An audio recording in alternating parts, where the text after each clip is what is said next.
Salut à tous et bienvenue pour cette deuxième partie concernant les coulisses de Godzilla. Alors sur la première vidéo, on s'est concentré sur le premier film réalisé en 1954 et un petit peu sur l'histoire de la saga.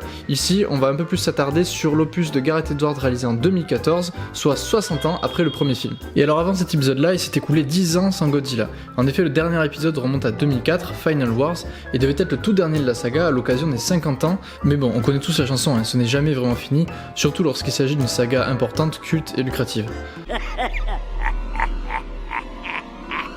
Alors ce qui s'est passé après Final Wars, c'est que le réalisateur Yoshimitsu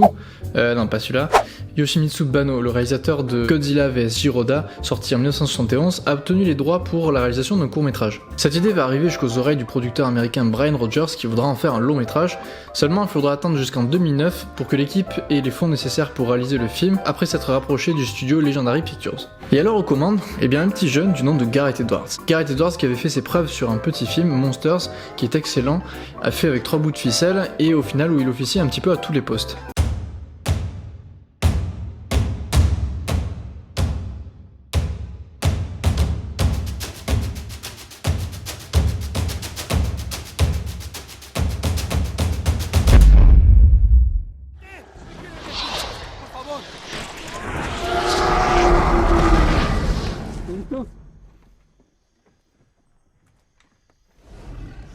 Le résultat et le succès du film vont permettre à Edwards de rebondir. En effet, le studio a beaucoup aimé les thématiques et se rapproche énormément du Godzilla qui est en préparation. L'environnement et les dérives dues aux avancées technologiques de l'homme sont au cœur du conflit. Alors Edwards est embauché et ses premières motivations vont être de rendre hommage, de s'inspirer du film original. Les thématiques du film vont être très similaires, mais les motivations autour de Godzilla vont un petit peu changer. Godzilla est toujours une réponse due aux menaces contre la nature, mais cette fois il va un peu plus protéger l'être humain et va plus simplement agir comme avertissement, témoin qu'on est allé un petit peu trop loin, que nos dérives sont trop fortes, il va véritablement se battre contre des ennemis qu'on a créés à cause de nos erreurs. En réalité, Godzilla est imaginé un petit peu comme un vieux samouraï, un dernier samouraï, qui est obligé de quitter sa retraite à cause des événements récents.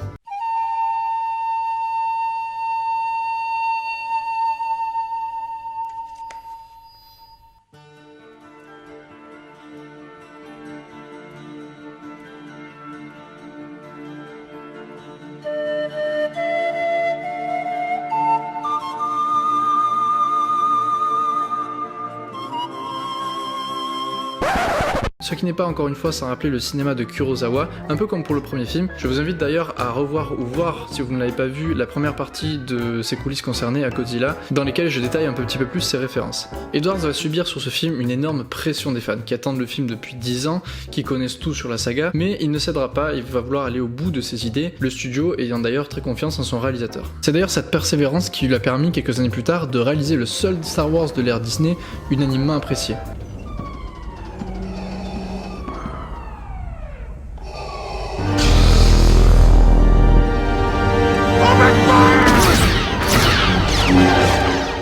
Alors si Rogue One a reçu un super accueil, pour Godzilla ce sera pas tout à fait la même chose quelques années auparavant. Effectivement, Godzilla recevra un accueil mitigé, la plupart des fans et la critique le reprochant d'être mal écrit, pas très bien équilibré, avec des personnages secondaires trop présents et pas assez de Godzilla. Bah ouais, il a voulu faire un film à l'ancienne et on a plus trop l'habitude. Aujourd'hui, le cinéma populaire est assommé d'action, d'effets visuels à outrance, il y a vraiment une peur de perdre le spectateur, de l'ennuyer. Regardez un petit peu comment ça se passe pour les bandes annonces, on a maintenant 5 secondes au tout début des bandes annonces qui présentent les moments où il y a le plus d'action pour faire en sorte que le spectateur reste absolument.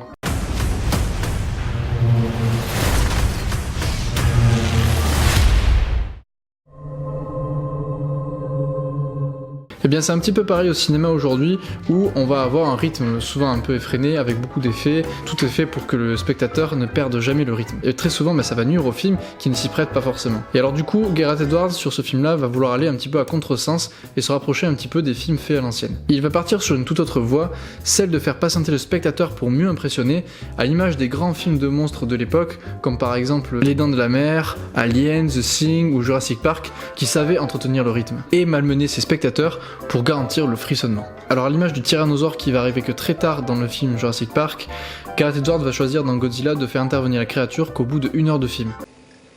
Auriez-vous par hasard projeté d'avoir des dinosaures dans votre parc à dinosaures, hein?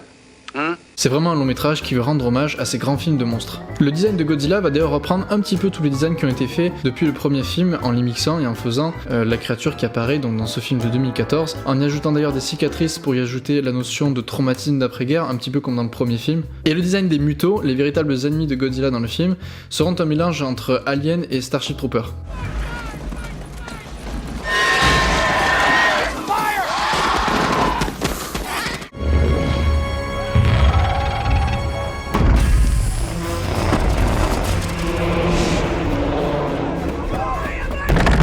Mais tout ceci ne serait pas crédible sans des décors dignes de ce nom.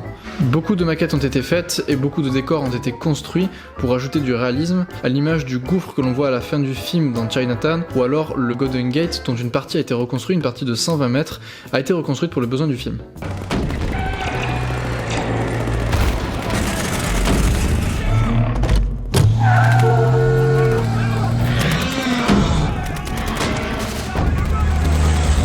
Alors on a cette envie de faire un petit peu à l'ancienne, on a ces designs recherchés qui vont être un petit peu un mix et un mélange d'hommages, on a les maquettes, on a le décor, mais la question qui reste c'est comment filmer tout ça. Et alors là aussi, Gareth Edwards et son directeur de la photographie Seamus McGarvey vont choisir de prendre une autre voie que celle dont on a l'habitude. Ils vont choisir de filmer quasi tout le film à hauteur d'homme, du point de vue humain, pour accentuer le gigantisme des créatures, pour garantir l'effet impressionnant. Alors ça a déjà été fait, mais c'est pas quelque chose dont on a l'habitude aujourd'hui.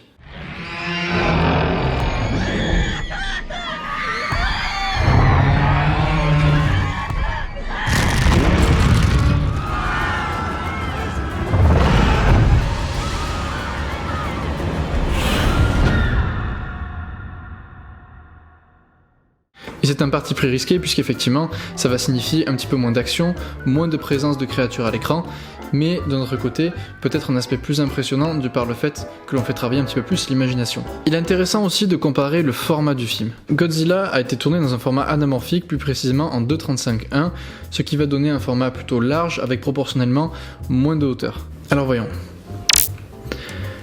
Non, votre écran n'a pas déconné, vous voyez là le format 2.35.1 comme dans le film Godzilla. Et donc on voit bien que les proportions ont changé avec un format qui est plus large, avec proportionnellement moins de hauteur, un format qui est en fait plus panoramique, utilisé pour donner un petit peu plus d'ampleur. Un film comme Jurassic Park, qui lui aussi met en scène des monstres, va avoir à l'inverse un format très différent, celui du 1.85.1, qui va donner un format plus proportionné, un peu plus carré, avec plus de hauteur par rapport à la largeur en proportion. Alors voyons voir. Voici ce que donne le format 1.85.1. Effectivement, on a plus de hauteur comparé à la largeur, c'est quelque chose de plus proportionné. Alors quelle différence, quelle importance, pourquoi ces choix-là? Et bien sûr, Jurassic Park, Spielberg voulait que l'on voit les monstres le plus possible en entier, les dinosaures qui apparaissent complètement sur l'écran, même quand on voit des personnages, qu'on puisse les voir le plus possible.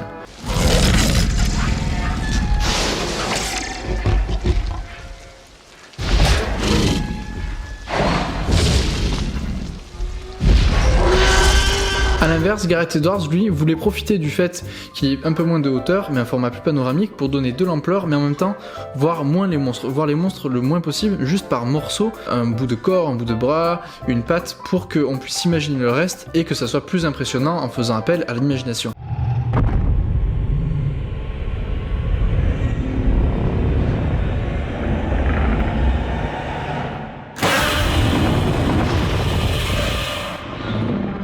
Et c'est bien là l'idée, un petit peu à l'ancienne là aussi, du moins on n'a plus trop l'habitude, l'idée étant que c'est l'imagination qui fait le reste et qu'on s'imagine toujours le pire tant qu'on n'a pas encore tout vu. D'ailleurs si vous y repensez, on est souvent déçu lorsque le film nous révèle ce qui nous effrayait hors champ.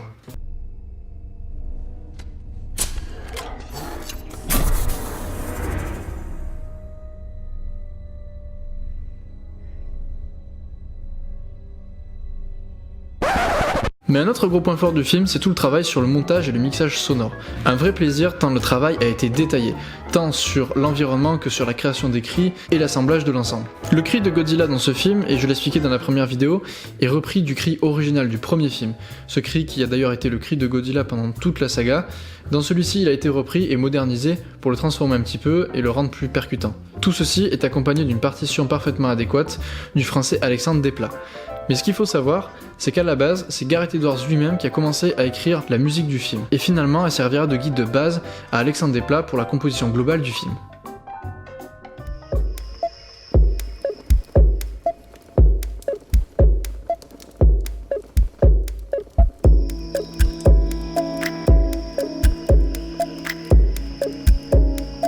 C'est grâce à sa maîtrise dans de nombreux domaines et sa persévérance qu'Edwards a pu concrétiser ce Godzilla dans le pur respect et hommage de films de monstres comme on n'en voit plus assez aujourd'hui.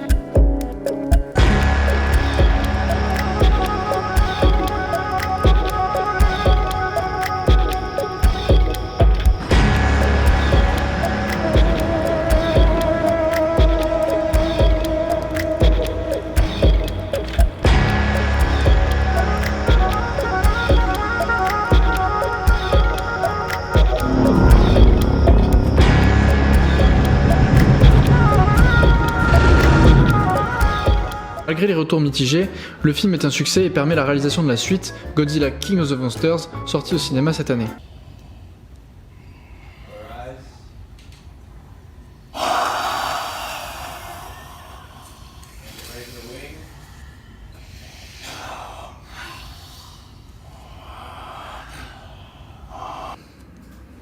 Alors oui, il s'agit bien de ce film, il manque juste quelques effets numériques.